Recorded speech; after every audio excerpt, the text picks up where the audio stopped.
Buffy Saint-Marie, Narcissist, Part 3. Hello, I'm H.G. Tudor.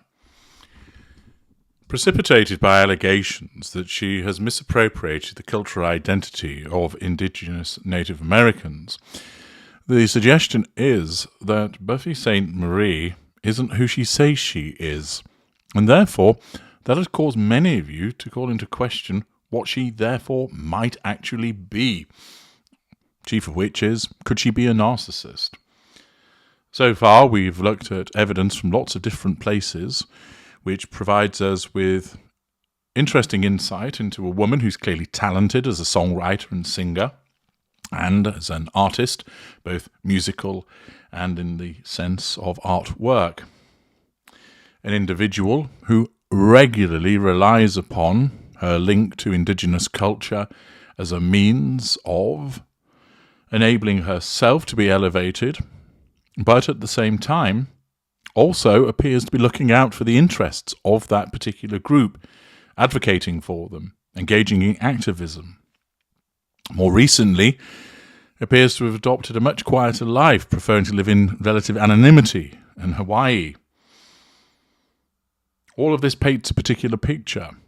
But now we're going to turn to the allegation itself and learn what has been unearthed to help us make a further determination. This comes courtesy of CBC News and a detailed investigation by Jeff Leo, Roxana Woloshin, and Linda Guerrio. They pose the question, who is the real Buffy Saint-Marie? Buffy Saint-Marie's claims to indigenous ancestry are being contradicted by members of the iconic singer-songwriter's own family and an extensive CBC investigation. When Buffy Saint-Marie strolled onto Sesame Street in 1975, she was making history. The December the 9th episode was the launch of the program's efforts to present indigenous culture to millions of viewers. Sainte-Marie opened her backpack and showed off an array of indigenous jewellery and beadwork to an eager group of children and adults. "This is Cree Indian," Sainte-Marie said, holding out a pair of beaded moccasins. "Cree Indians are my tribe, and we live in Canada." One little boy piped up, "My sister read me a story about Indians." "Was it a real story about Indians, or was it a fairy tale?" Sainte-Marie asked, noting, "Some are just pretend, and some are real." "I'm real," she said, with a grin. From the early days of her career, Sainte-Marie has claimed to be a Cree woman, born in Canada. She has also allowed herself to be celebrated as an indigenous icon and success story. In 2022, CBC broadcast a concert that was held in her honour at the National Arts Centre in Ottawa, where Anishinaabe musician Shoshone Kish told the audience, "Buffy Saint-Marie has led the way for indigenous music on this beautiful land since her first album." However, almost 50 years after stepping onto Sesame Street, the iconic singer-songwriter's claims to indigenous ancestry are being contradicted by members of her own family and an extensive CBC investigation. Late last year, CBC received a tip that Sainte-Marie is not of Cree ancestry, but, in fact, has European roots. She is the latest high-profile public figure whose ancestry story has been contradicted by genealogical documentation, including her own birth certificate, historical research, and personal accounts. The latest chapter in the complex and growing debate around Indigenous identity in Canada. Indigenous scholars like Kim Tallbear, a professor of Native Studies at the University of Alberta in Edmonton, and a member of the Sisseton Wahpeton Ayeti, say it's unacceptable for non-Indigenous people to speak for Indigenous people and take honour set aside for them. It's theft of opportunities, resources. It's theft of our stories, she said.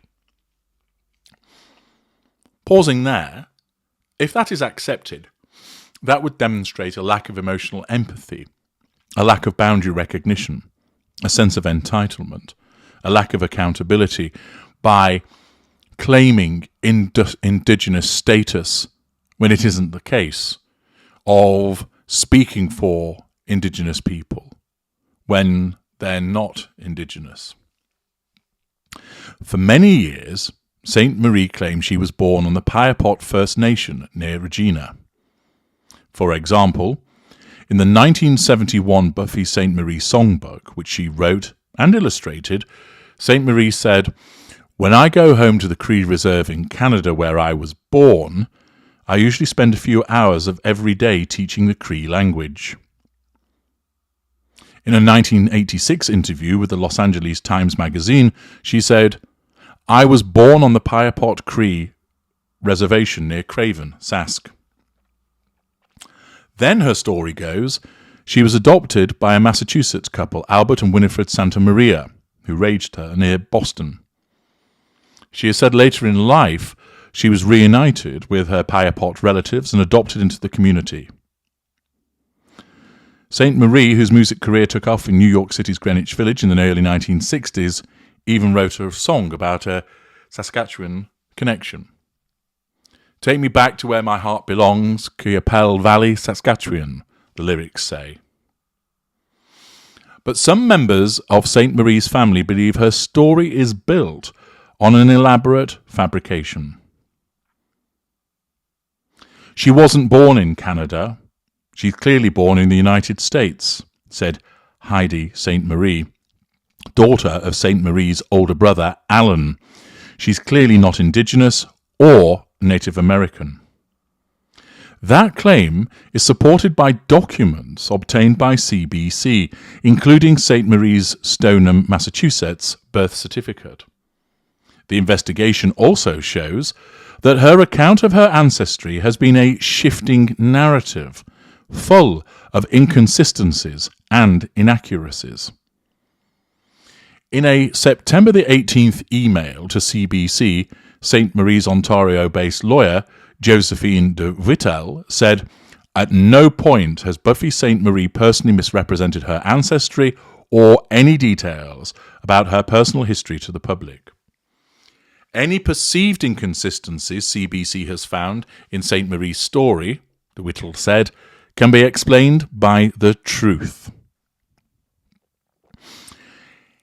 Is this an unwelcome investigation that's predicated on misinformation and therefore has been dismissed utilizing a lawyer's letter?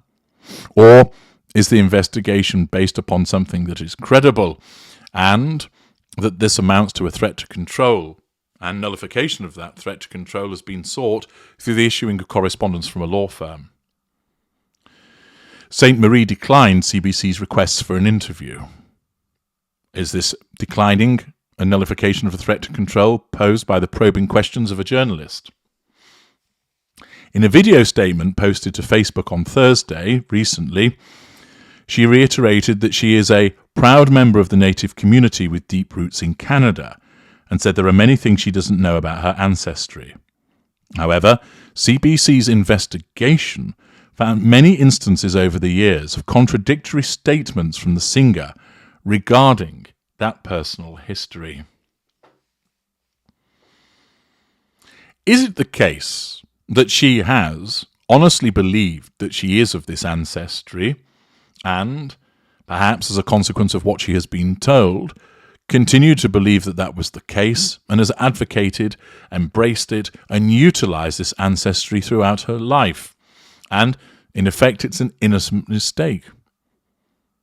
The suggestion, however, that there are various contradictory statements and inconsistencies over the years tends to suggest that there may not be an honest belief, for if there were, the story would remain the same. So, for example, let us say an individual believes that they were born in Manchester in the United Kingdom, and they believe that they grew up in Manchester in the United Kingdom, and then they moved to the Lake District. In all of their dealings with individuals, They explained that I was born in Manchester and I grew up in Manchester as a small child, and then I moved to the Lake District. It's only later on that somebody points out that they were actually born in France and that they spent their early years, for instance, living in Sainte-Marie in northern France, and then they moved to the Lake District. That individual, however, consistently always said that they were born in Manchester. That would be more supportive of an honest mistake that they believed, and of course they wouldn't necessarily remember because they were such a small child, that they were born in Manchester and lived there before moving to the Lake District. Every person that they met, every individual that they spoke to, they were consistent, which either means that they're a proficient liar or possibly that they had an honest belief in that. The fact that it is alleged that Sainte-Marie was inconsistent in her recollections and gave various contradictory statements suggests that there has not been an adherence to the same story, which supports that therefore she was telling information at the time which she believed to be true, possibly just in that moment, forgetting what had been said on other occasions. We will of course look deeper into that in the course of this analysis, and shall continue to do so in part 4. Join me there.